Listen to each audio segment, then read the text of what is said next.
Hello, everyone. Welcome back to I See What You're Saying, the Disciplined Listening Podcast. I'm Michael Reddington, and today it is my pleasure to welcome our next guest, Officer Vic Montalvo. Officer Vic retired from the New York City Police Department after 21 years and relocated to North Carolina, where he resumed his work in law enforcement as a community officer, DARE officer, and school resource officer. Over the last 13 years in that role, he has built a tremendous reputation in the community for the approach that he takes to the students and community members that he works with. And he really works hard to focus on educating, supporting, and creating opportunities for the kids in the school, both directly with the work that he does and even outside of the work that he officially does, as you'll hear during this conversation. And I really am excited to share this conversation with everybody because hopefully it brings a different perspective to the work that police officers can do in our schools. Yes, school resource officers may be, for lack of a better phrase, an unfortunate necessity in today's world, but they are, and they are in our schools, and for the better in nearly all cases. So to have somebody like Officer Vic, who is in our school, who is truly dedicated to our children, not just keeping them safe and certainly not just keeping them in line, but also educating them, working with them, and giving them access to opportunities that they otherwise never would have had is really important. And thankfully today we get to shed a small light onto his approach and how it works in this context. So one of the things you're going to hear him talk about is why it's so important to have people in these roles who really want to work with kids, the difference they can make when they're actually interested in working with kids as opposed to having to take a turn or a cycle in a specific role. He's going to talk about how he works hard to build relationships with kids and teachers and people in the community. Things as simple as saying hello to everybody first thing in the morning. These little things we do on a consistent basis that help develop trust and show people that we're here to be part of the community. He's going to talk a lot about prioritizing learning over punishment. Yeah, sometimes there are consequences, but he really works as hard as he can to prioritize learning opportunities in as many situations as possible. And maybe you'll be surprised to hear in this context, but he's going to talk about the power of empathy as well and why truly caring for the people you serve is so very important.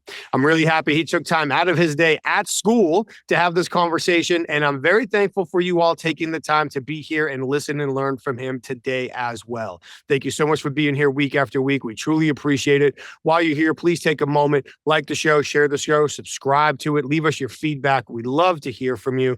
And of course, while you're online, please take a quick moment to check out our sponsors. If you haven't already, head over to humantel.com. Check out their online research database and training opportunities to identify when people's emotions are changing through recognizing changes in their facial expressions and nonverbal communication. Then enter the code INQUASIVE25 for 25% off the training module of your choice. I recommend it. I've done it myself.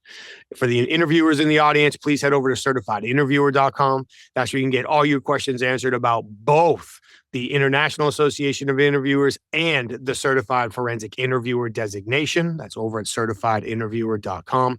And while you're online, please take a moment and head over to inquasive.com to learn more about the programs our clients ask us to custom facilitate for their senior leaders, sales teams, HR teams, and more to teach them how to use their observation and persuasive inquiry skills to unlock the hidden value necessary to rewrite their futures. We really appreciate you being here week after week. Thank you so very much. So now, without further ado, I introduce to you Officer Vic Montalvo. Good morning, Officer Vic. It's always great to see you. How are you today? I'm great, Mike. Thanks. Good to see you as well. I'm really looking forward to this conversation. You're someone that I've had, I can't even talk and I do this. You're somebody who I've had in mind to record a conversation with for a long time, and now we have a chance to do it. And I think your role, especially as a school resource officer, puts you in a very unique position to really work through communication and building trust and solving problems at multiple layers, students, faculty, family, and beyond. And we were talking just a little bit before I hit record. I only had one frame of reference with the school resource officer before you and I met. Oh, actually, no, that's a lie. There were two. I'll share the other one too. It's on the same kind of theme. But the first one was when I was much younger.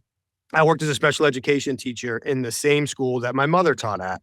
And I left, she stayed. After I left, they brought in a school resource officer, as essentially every school has since. And to put it politely, he didn't have a good reputation. Pretty strict, pretty stern, not one for conversation, didn't appear to be one for collaboration. My experiences with him were limited. I would show up and have to be like, dude, everybody here knows who I am. Like, can we take it down 4 notches, please? But even talking to the other teachers, he didn't have a great reputation there. So even before we met, when I first started hearing about you and the work that you do here in town, I was like, oh, wait, that's on the opposite end of the spectrum from my only real reference. But I actually forgot till I started talking, and I won't mention names. I'll tell you after if you want, but I won't mention it on there. All right. Years ago, I spoke at a conference in Florida, it was in Orlando, aren't they all, for Association of School Resource Officers. And I was there to do a keynote, but there was another group there doing a full session on interview and interrogation. I didn't know it was a pay extra add-on. I thought it was part of the thing. So before I spoke, I'm like, well, I'm just going to poke my head in there, see if I can learn something. So I walk in, nice, quiet, polite. I sit in the back. And after 5 minutes, the guy teaches like, I'm sorry, did you pay? And I'm like, nope, my bad, I'm out. And as I go to leave, I didn't realize his assistant was sitting in the back. She tapped me on the shoulder. She said, no, please stay. It's okay. And gave me a copy of the workbook. I'm like, all right, well, I was polite. If you want me to stay, I'll stay. I've only got like an hour anyway. One of the resource officers in the room raised his hand and asked, and we'll get into kind of the concepts of encouraging people to tell the truth versus catching them lying, two totally different things. But he asked a question about, what do you do if you can't get the kid to stop lying to you? And I kid you not, the guy teaching the class asked, does your department have a canine? And as soon as he said that, I wanted to stand up and yell, stop. I'm like, what are we talking about here? I kid you not. The guy said, bring in the canine. And the next time the kid lies, make the dog bark and tell him that the dog doesn't like when he lies. And I'm listening to this whole thing going, how many people in this room are you trying to get sued? Let alone how many kids are you trying to put in therapy? So needless to say, those were my 2 references. I'm so glad that we had a chance to meet. Your reputation absolutely precedes you here in town. And so one of the things that I would love to ask now that I've told one horror story, one just unfortunate story, is how do you work to build such successful relationships with the kids in the school? Great point. First of all, we don't have a policy with our canines coming to the school. So we won't have that same issue going forward here. And I don't know why they would do that. That seems a bit extreme, but to kind of get into what we're talking about, as far as building the relationships with the kids and especially your first interaction with an SRO at the school that you were at, if you want a quality school resource officer in that school, it really has to come from the officer wanting to be in that position. It's got to be a role that you want to take on. That's something that, inspires you to do and to build relationships with kids. Unfortunately, with the way it is today in law enforcement, and the struggle it is to, make sure that rosters and departments are at full staff, people are put in positions that necessarily they may not want to be in, and basically are ordered to be in because they have to. And for us, after the school shootings in Texas a few years back, the town's decision was that they wanted full-time school resource officers in the school from opening to closing. So in the past, even though myself and my partner, Officer Gasser, were in the schools the majority of the time, we had a lot of flexibility to do a lot of community-based programs as well. So we didn't necessarily have to be here all the time. We were on a call, so if they needed us, they would call us and we would respond. But then after they made the decision to put us in the schools full-time, Kevin and I were given the option of either continuing as community police officers solely or school resource officers solely. So given the two and based on both of us being in our schools for so long and building those relationships with the kids and the staff and the administrators, it was an easy decision. This is where I love to be. I've known these kids now. This is my 13th year in the school, and I absolutely love it. And it just, again, a little background. I started in the New York City Police Department. I did 21 years there. Majority of my time there in the early part of my career was working school outreach. So I would be in the subways and we would deal with kids that were transitioning from home to school, riding either the buses or the subway system. So we would make sure that they would be able to get from point A to point B safely, as well as checking in with the schools. And that's where, my initial relationship with, interacting with kids started. So I found out early on that if you can build a good relationship with them early on, the benefits long term, not only with them, but also with their parents. And again, like you said, your reputation is all built on what you're doing every single day, day in and day out. And if you're honest and you're truthful and your heart is in the spot that, you really want to make a better system, and you want to make these students better and buy into the program, you have to be honest. If you're lying and you're not being genuine, they're going to realize that, and they're not going to go along with what you're saying. So, early on when I got here and we started doing the DARE program again, which I must say, like, our schools are the only two schools in Union County that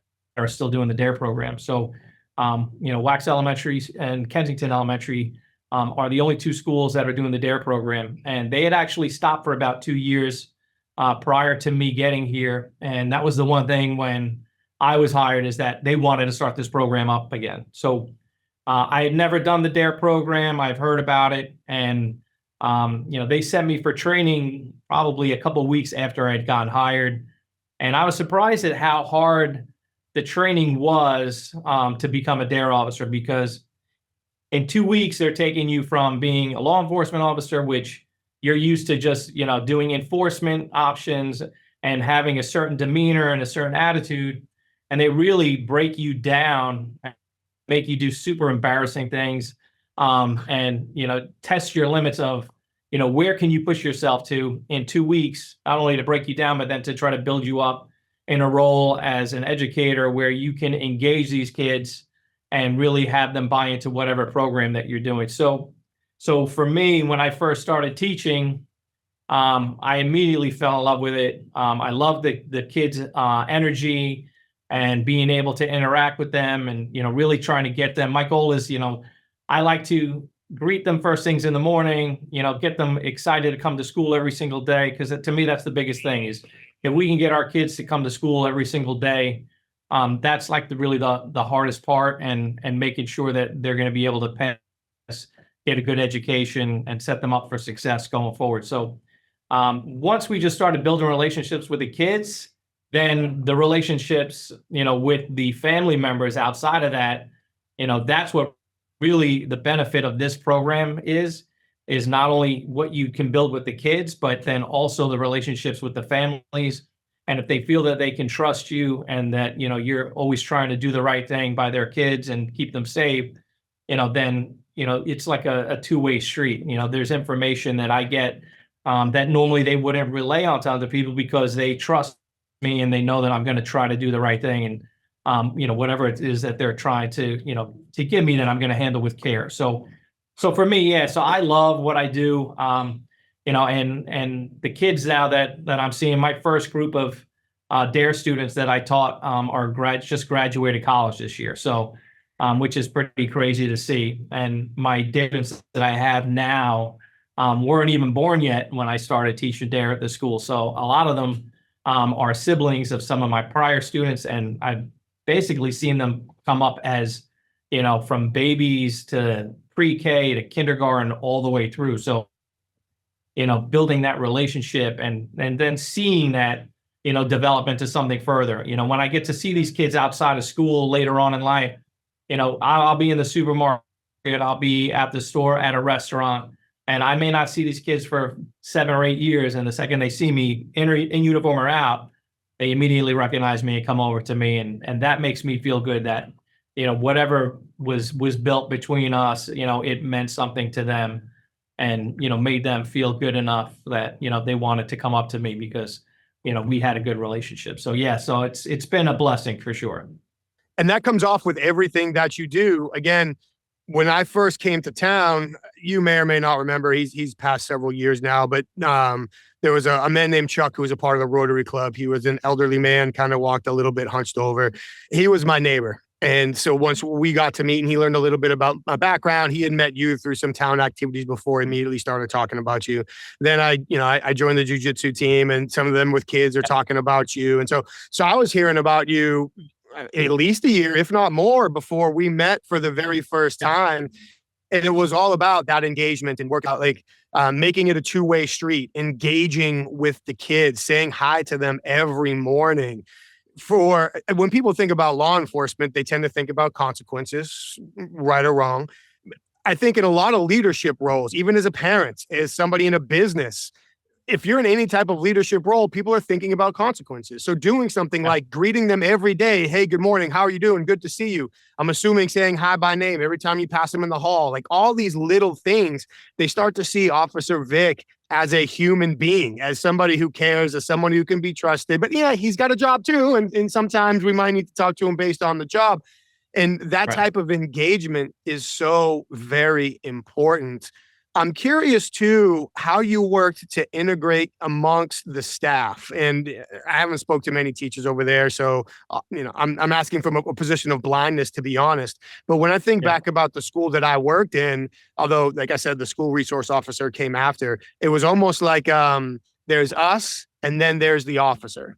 And I don't get that sense from hearing about the work that you do as well. So I'm curious how you've worked to become one of the staff, so to speak, if you will, in the years that you've been there. So that's a really great question too, because again, not everybody is a fan of the police and what we do, and again, sometimes you might have teachers that come into that with that mindset. Especially, we have a lot of young teachers that are just getting out of college, and in the climate that we've had over the last couple of years, you could definitely feel that there might be some feelings that they've carried over from early on in their college life to where we are now. But again, my thing is I kill everybody with kindness. I treat everybody the same. I don't pass judgment on anybody, and I'm always going to give everyone the benefit of the doubt. And again, through reputation and through action over and over and over again, when they see the type of person I am and how I treat everybody, that changes. And I think that's an important role too, is, like we've been to different programs and classes, and they talk about, being a salesman, and they're like, who in this class is a salesman? And it's like, I mean, really, we all are salesmen. I mean, you're trying to sell what we do is something that's important and necessary, and that people should be behind and not be afraid of. And I think that's, you're taking what goes on in the media and then, putting that against every officer that's out there, is sad and ridiculous, because, 95% of us, I would say, do this job because we want to help people. Like, that's how you get into this job. And not everybody is going to be perfect, but not everybody in this world is perfect. And you should judge people on their actions and who they are as a person, and not because of the job they do, not because of what color their skin is or what religion they belong to. It all comes down to is how are you as a human being, and how do you treat other people? And again, we have a job where, we have to enforce the laws. That's our job. And sometimes, people aren't happy with that, but, that's just, the way it is. And something that, society needs, and we need law and order, and to make sure that everybody can walk the streets and feel safe and not feel afraid that they're going to get hurt or robbed or whatever. So again, it's a tough role, and it's hard for people to understand what we go through every day and what our experiences are like. And we're lucky we have a really good Citizens Academy through our department that's free of charge to any citizen that wants to go through there. And I always recommend to people, especially people that are biased against us, I'm like, come to our programs, meet all our officers, come through, see everything that we go through, all the training that we go to, and how to deal with the situations that we have to deal with on a daily basis, and then pass judgment on, why do you guys always act the way that you act, and how are you guys the way you are, and it kind of gives them a better understanding, and most of the people that who've gone through, as far as everybody that I know, has come out with a really positive feeling. And again, we're lucky. The town of Waxhaw, Union County in general, are super supportive of law enforcement. There are times when, someone might bash us on social media and we don't even have to respond. We get 1 million people that come to our defense and defend us for us, And again, I think that that's top down policing. So if you have a good sheriff, you have a good chief of the department, and all that filters through, then the guys that are working in that department have a set of standards that they have to meet and how they're supposed to interact with people in the public. And again, being here, this is my, going into my 13th year soon. I've been blessed with, people taking good care of me here, giving me flexibility to do all these different programs with the kids. And, like we talked about, like early on when I wasn't so tied down to just being in the schools, it was a lot easier and more flexible to go up to the middle school, go up to the high school, go to businesses, work out, deals with the athletic association. So, my goal is always trying to find things that I can get the kids interested in doing that will tie them into something that's positive, whether it be sports, whether it be art, whatever it is that interests them. If they can buy into something that builds up self-esteem and makes them, believe in themselves more and want to work harder, in school and outside, then, that's always my goal. And luckily I've been blessed that, people know who I am. And again, people want to help. Like, that's the bottom line. The thing I've learned most probably is that there are people everywhere that want to help. They want to be involved. They want to do something, but are very skeptic because they don't know who the person is. They don't know if they should be able to trust them with doing X, Y, and Z. But if they feel that they can get behind somebody who's genuine, who's doing the right thing, there's a million people that want to help. It's just, you just have to reach out. And again, like if I'm having an issue and we're trying to get kids sponsored for sports, I'll just put stuff out on social media and we'll just arrange, they'll pay directly to whatever the organization is for that child. And usually what they'll do is that child I'll sit down with and we'll kind of a contract that, there are expectations. Like, we will get you sponsored for whatever sport or whatever program you want to do. But, while you're in school, I expect you to be respectful to your classmates, respectful to your teacher, respectful to your parents at home. I expect you to be trying hard in school, not getting in trouble. And I said, and if you could do those things, then every year I will make it my priority to try to continue to keep that sponsorship or whatever that program going for you. So the ball really is put in their court, and really it's up to them how bad that they want to continue doing something. And again, it's great to have that, so the teachers have that interaction with their students, also saying, hey, Officer Vic, I'm gonna tell him if you're not doing the classwork that you're supposed to do. He told me to tell you, like, there's going to be consequences, and a lot of times that will correct itself. So I've been really blessed with not only people in the neighborhood, but our businesses stepping up, and it's been great. I can't say enough great things about it. And I don't know if people listening understand how big and important doing something like sponsoring a child to play sports is. Number one, just in general and in life, because unfortunately the research is clear and there's too many stories to recount. A young child doesn't feel like he or she has the support, or someone believes them, they don't have a chance. Then the only road to go is the wrong road. Yeah. There's not another road that fits. And unfortunately, the people who are already on the wrong road are all too welcoming of someone else to join them on that path. So just in general, supporting a child who needs that is amazing. But then to dial that back to your role, like, how many times, again, I'm not saying right or wrong, please, I think you know that, but how many times does somebody see a police officer and just think law enforcement, trouble, consequences? But now here you are doing the absolute opposite, going out of your way to find an opportunity to help kids connect themselves with something that will not only develop them as individuals, but help their self-esteem, give them motivation to learn, give them a sense of community. Maybe they're not getting them at home, or maybe they are, and there's just a limit to what they can get at home. Certainly don't want to cast any judgment there at all. Yeah. But to get that from a police officer, so now when the inevitable issue does arise, because if there's a building with a couple hundred people in it, eventually there's going to be an issue that arises. Hopefully they're all on the smaller end, but it's going to happen. So now when the issue arises, you talked about it earlier, you're a human being first. Yes, law enforcement, policy enforcement, rule enforcement has to happen, but you are a human being to these people first. And the difference that makes is significant. And now we're talking about a very important context of law enforcement and children, but it's true in businesses. You mentioned sales, it's true in sales. Being a human being first is so important. So I'm curious, if I may ask, And obviously completely generic, no specific examples or anything like that. How have you seen this upfront work, if we can call it that, the investment in the children as human beings? How have you seen that pay off for you when you've had to sit down and have conversations with kids and maybe their families about some regrettable decisions that were made at school? So in the circumstances that I've had, and again, it does come up. Luckily, being in the elementary school, I don't have to go through, some of the more severe situations. But again, I always handle things professionally with empathy, and I try to do the best to work with the student and the family, especially early on. And if I could do small favors to try to lessen the punishment that they have to face, that's what my goal is. Again, my goal is to have them learn from their mistakes so that they don't make it again, and just, appreciate that someone is trying to look out for them and not do wrong the next time. So majority of the times we have a lot of success in that.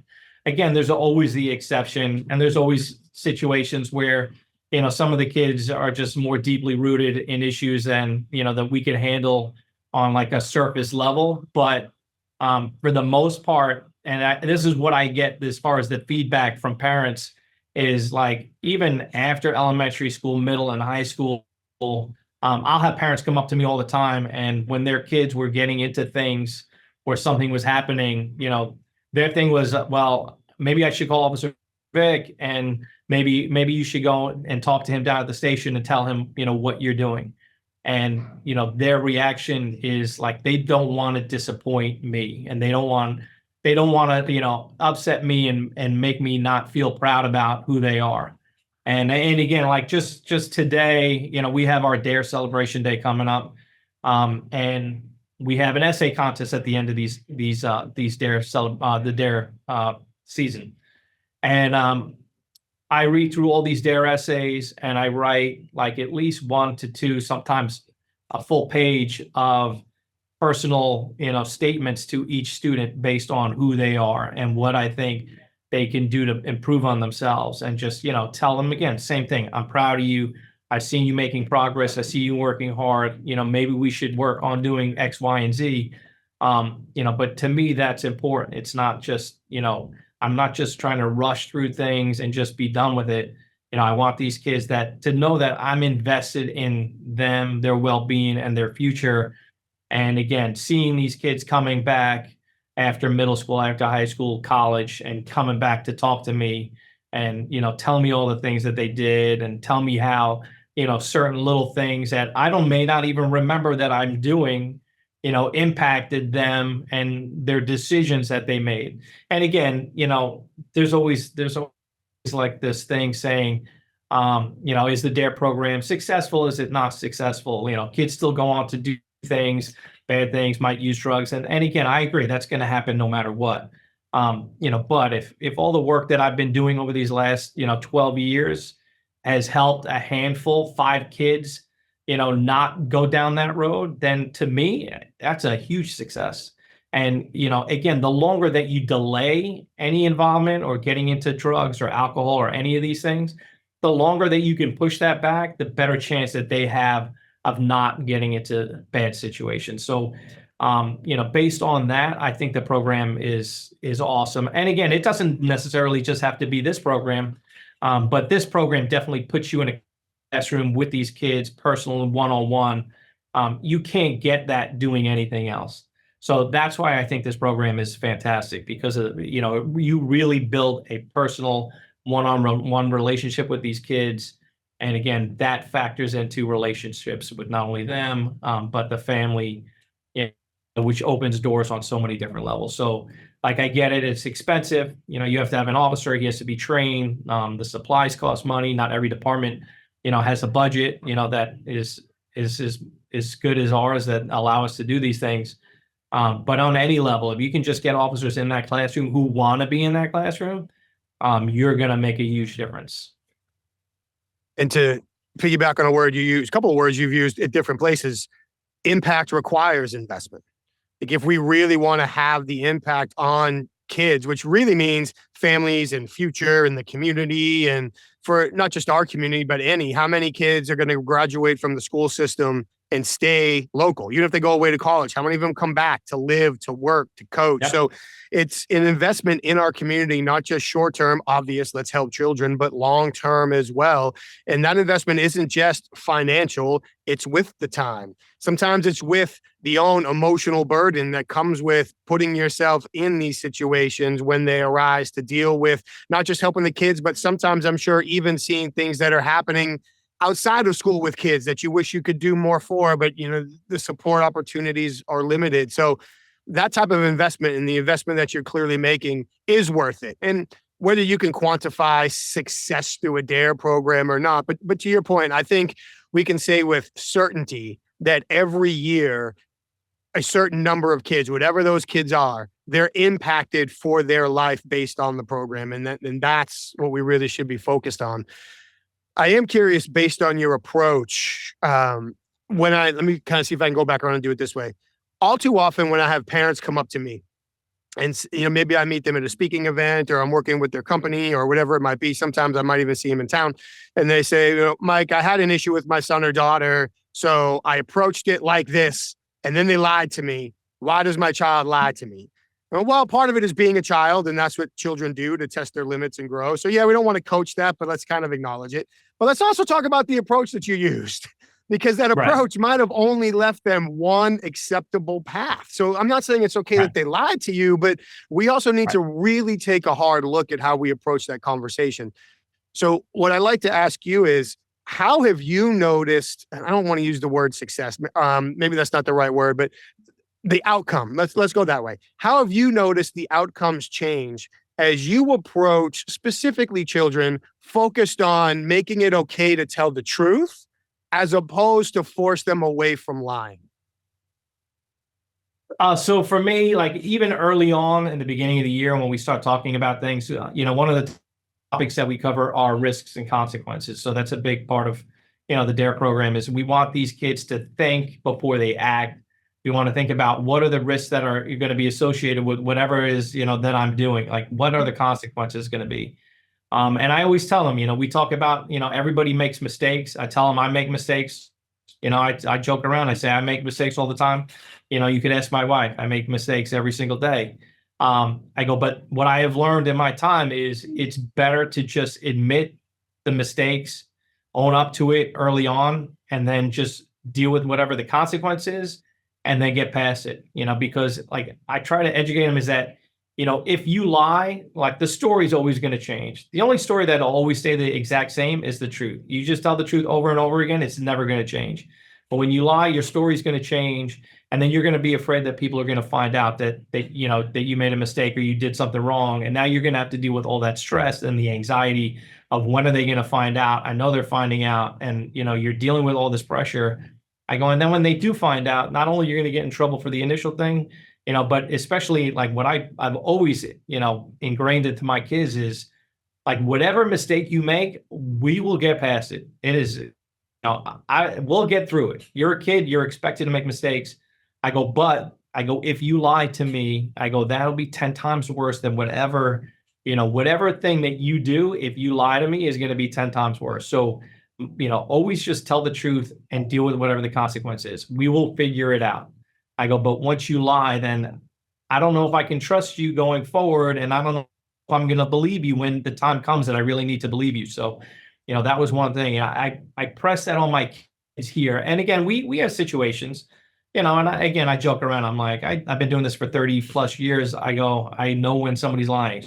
So just be honest right off the bat. And I'm going to try to do whatever I can to help you. And that's coming from a place of truth, is whatever I can do to help you or make this less, I'm going to do that. But you have to tell me everything, and you're going to be honest from the beginning.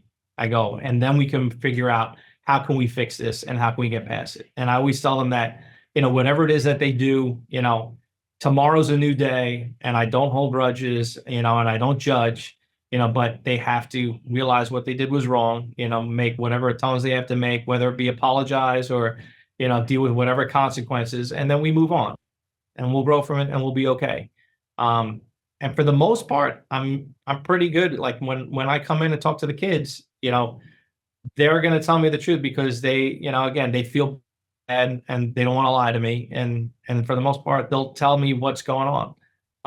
Very rarely that I'll come across a kid that just is lying, but pretty much it's obvious when they are.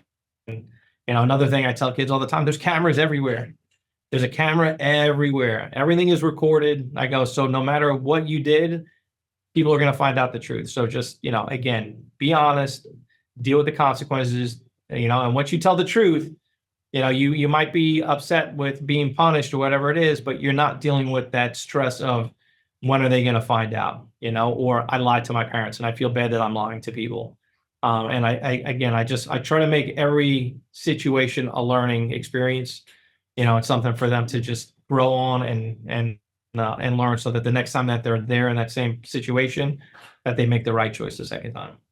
And that perspective right there is so important. And you said it several times. We'll get through it. We'll work through it. We'll find a way. Even when you talk about, I'll do as best I can to make it as less as possible. What's important about that is you've got the track record to prove it.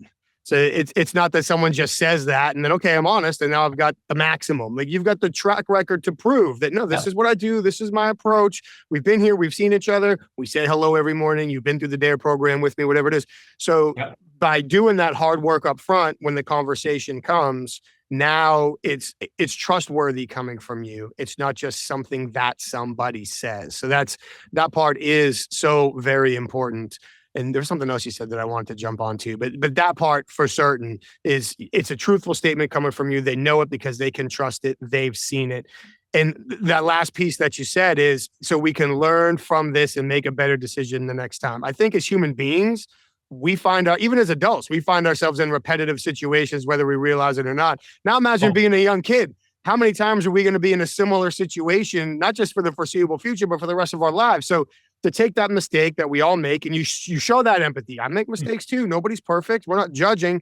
So showing the empathy, having the track record to back it up. They know you're honest, and then focus on, we'll work through. The goal here isn't punishment, although sometimes that might be required. The goal here is we learn from it, so that way we're better people moving forward and we make better decisions in a similar situation. That's so important.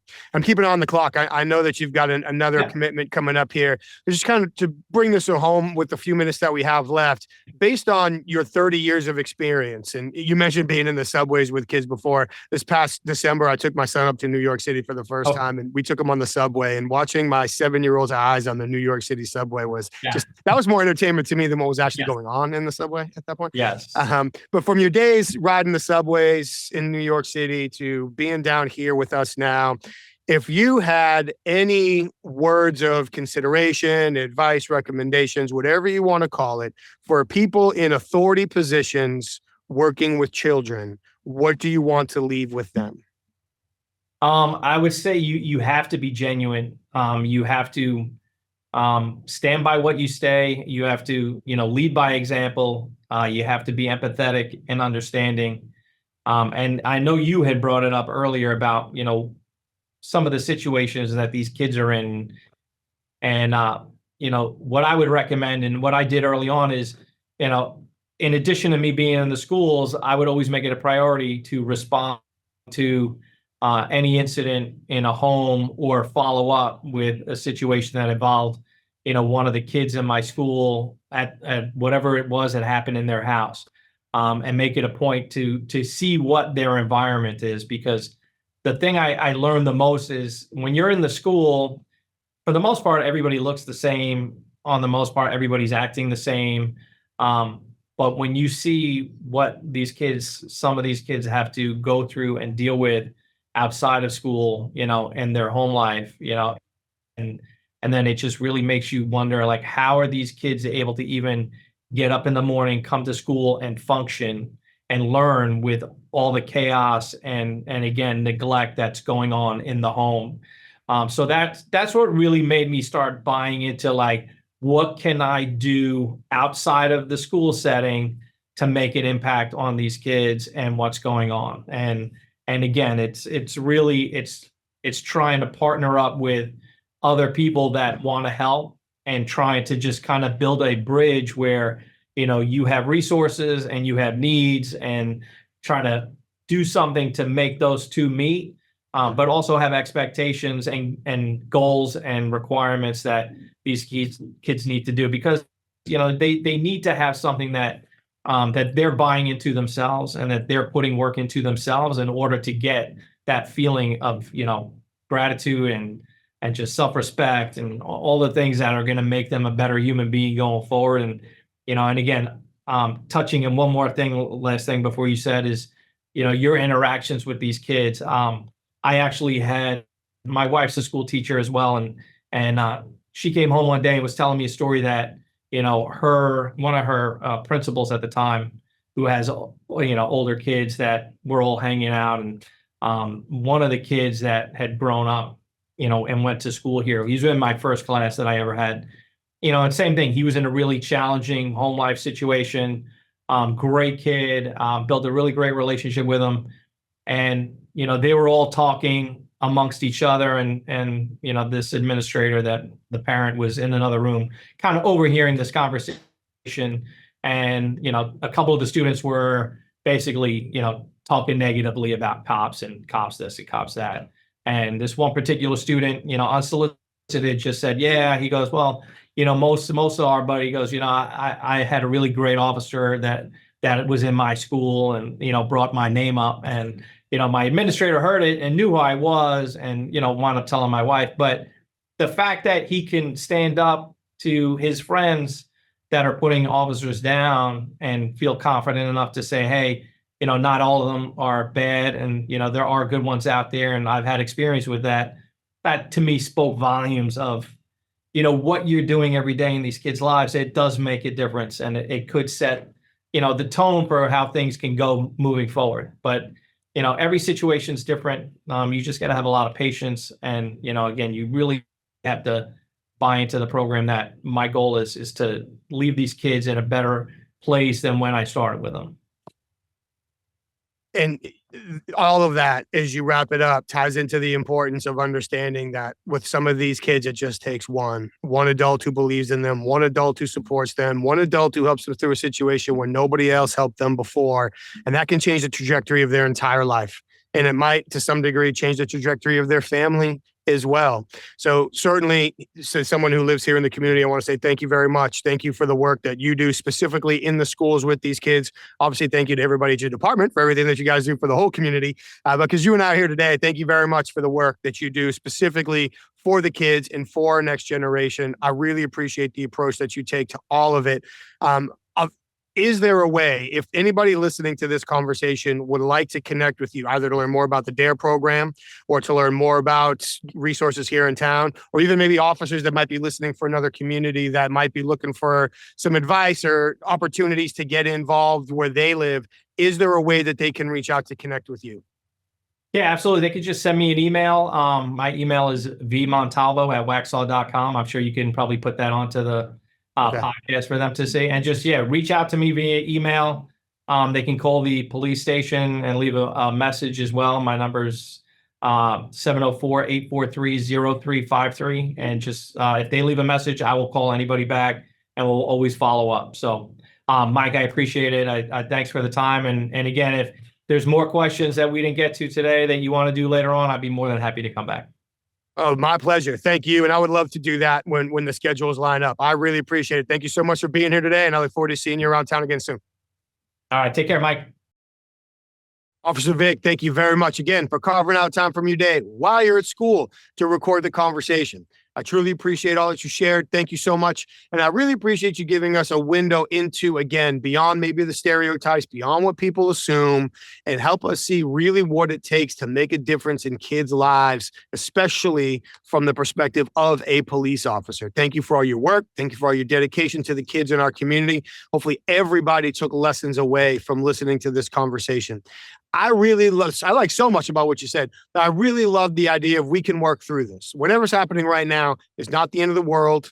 We can work through it. The more we work through it, we get to the other side. Life will be better. Life will be happier. I like that approach. I also really like how you talked about working with the kids to understand risks and consequences.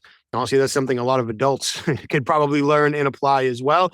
And even the concept of leading by example. We hear that all the time, whether it's in our families, our businesses, or in the schools, but especially in a law enforcement employment scenario where you're representing the police department, but you're with kids all day, really leading by example to show them not just what you expected, but you do it as well.